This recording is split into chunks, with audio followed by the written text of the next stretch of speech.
What's up, guys? Matty here at mixandmastermysong.com. Today we're going over the Acustica Audio El-Ray plugin. This is a plugin that is a recreation of a classic old school compressor from the 50s. My guess would be it's an RCA compressor. The owner of this compressor is the super talented, well-known producer, engineer, Greg Wells, who's worked on a bunch of huge records with Katy Perry and a ton of others. The compressor itself is really simple, but what you can do with it is pretty amazing. To me, I've had it for about a month now, and I've been using it, and to me, it adds like a real thickness and depth to anything you put on it. And this can be great for drums and bass and vocals in particular, especially with a lot of people recording at home now on not so great mics. A lot of tracks I get are the vocals sound kind of thin, just because the equipment or the surroundings weren't that great. And so this compressor has been really helpful in the respect of adding some like thickness and girth back to a vocal that might be sounding a bit thin. So I've been using it a ton on vocals, but it also sounds great on drums and bass and the mix bus. Some people tend to use it on. I haven't used it too much on that. Kind of got my own thing with my outboard for mixing on the mix bus, but I've heard great things about it. So what we'll do today is run through a couple different examples. I got it on some drums, I got it on a synth bass, and I got it on a vocal. So let's jump in, we'll check it out, and you can hear some of the differences. So first we'll go to, I put it on the kick, and then I also had it on the drum bus for this song by my buddy Zach called Newsfeed, which you can check out on Spotify and all the other formats. So we have it on the kick out here. And just to kind of give you an example of how this thing adds, I mentioned it adds a lot of low end, which most compressors usually take away low end from bassy instruments or vocals or whatever. It's kind of the first thing to go on kicks. So I even brought out the Fab filter just to compare a couple dB of compression so you can hear kind of the difference. Because the Fab filter is known to be pretty clear and clean and transparent as far as compressors go. So here's the kick sound.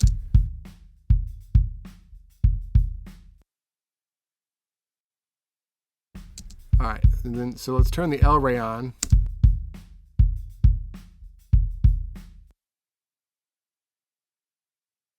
So here right away, it just adds a thickness. I'll bypass on and off so you can hear it.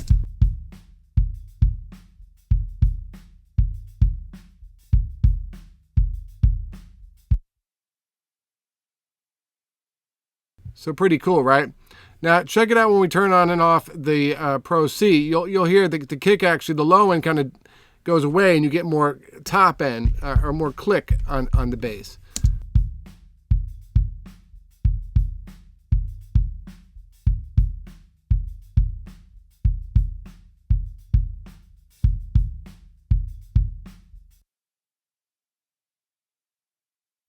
So it gets more punchy. This kind of gets more thick and like, I like it.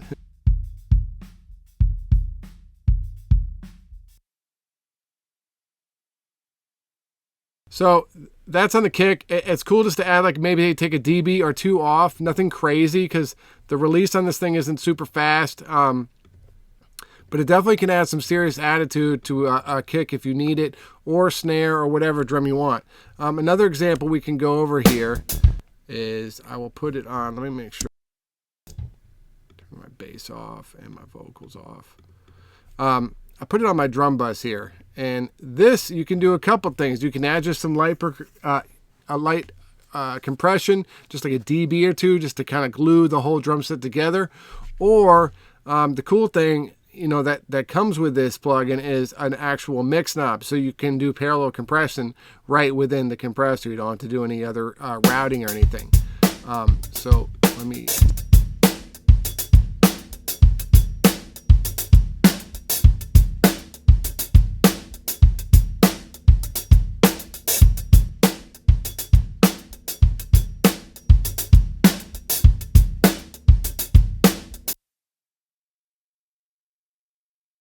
So once again, you can hear it, like this thickens everything up. And real quick, just to go through some of the settings, it's very simple. It's just to input your threshold, which is how much compression. You get an attack and release. This is auto gain for the input, which is actually really cool. The more you kind of push into it, it automatically does gain compensation to bring it down, so you're not playing that game. If you want to play that game, you can turn it off and use your makeup here. And then finally, you have a wet dry and then a filters for your low end, which is always nice to have. So here we just have a little bit of the filter, pretty fast release, slow attack, and we're just hitting the drum bus, all the drums together, just a little bit. Now the cool thing is when you really start smashing this thing, it gives some crazy attitude. So let's take a listen now.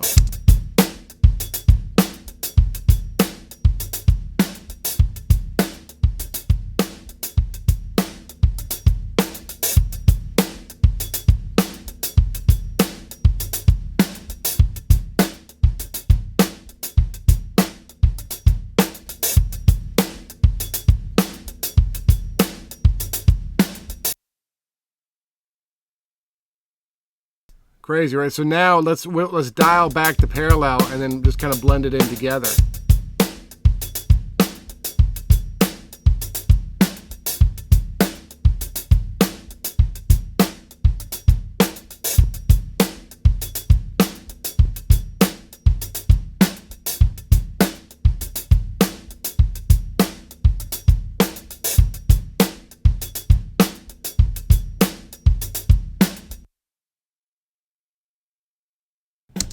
Really crazy and awesome. It sounds great, and that's pretty close as far as level goes. We're pretty close in the gain matching, so that's the true sound of the compressor. So this thing's a beast. Let's try it now on just this little synth bass we got here, and this is another kind of example of it just adding some character and thickness to something that might be kind of thin. Here's the synth bass by itself.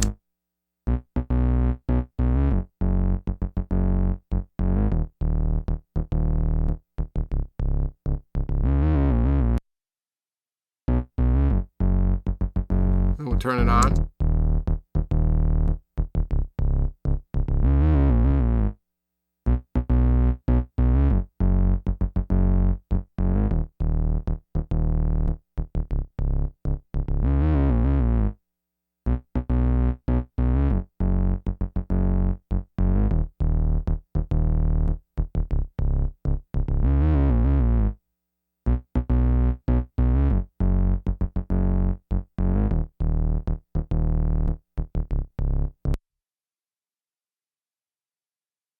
So pretty cool. And that's just adding, because that's not a super dynamic bass sound, but that's nice to add just some thickness and girth to something like that.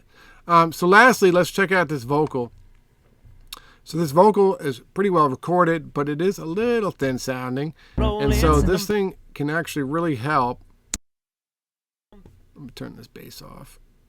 All right. This can actually really help to thicken up this vocal as well. Then we do it all outside, where it snows and the sunshine. Girls roll out when they roll in, send them back home to the man when the weekends. Then we do it all outside, where it snows and the sunshine. Girls roll out when they roll in, send them back home to the man when the weekends. So you can hear it. It just pulls that vocal together. It's like giving it a big, soft, warm hug. Really, really great compressor. Amazing how, I hate to use the word because it's overused, how analog this thing sounds, but it just really sounds like old school analog compressor that just can give your music a hug, whether it be the vocal, the bass, the drums, or even the mix bus if you want to try it on that. So if you like the compressor, you want to check it out, you can get it at acusticaudio.com. I think it's on acusticaudio.com. They get a 30-day trial, which is like a good amount of time to really try something out. And check it out. It's fun, man, and it's cool. It can be addicting. You can add it on everything. One thing I did find that I had to do sometimes on vocals was because it adds so much kind of low mids, low end to it. Sometimes after the compressor, I'd have to EQ out a little bit of the low end, like around 200 hertz. because that would tend to be pushing up into the mix a bit. So just, a word of warning, maybe to try that if you are using it on vocals. If you got any questions or comments, please leave them in the comments below. If you need your songs mixed or mastered, hit me up at mixandmastermysong.com. Thanks.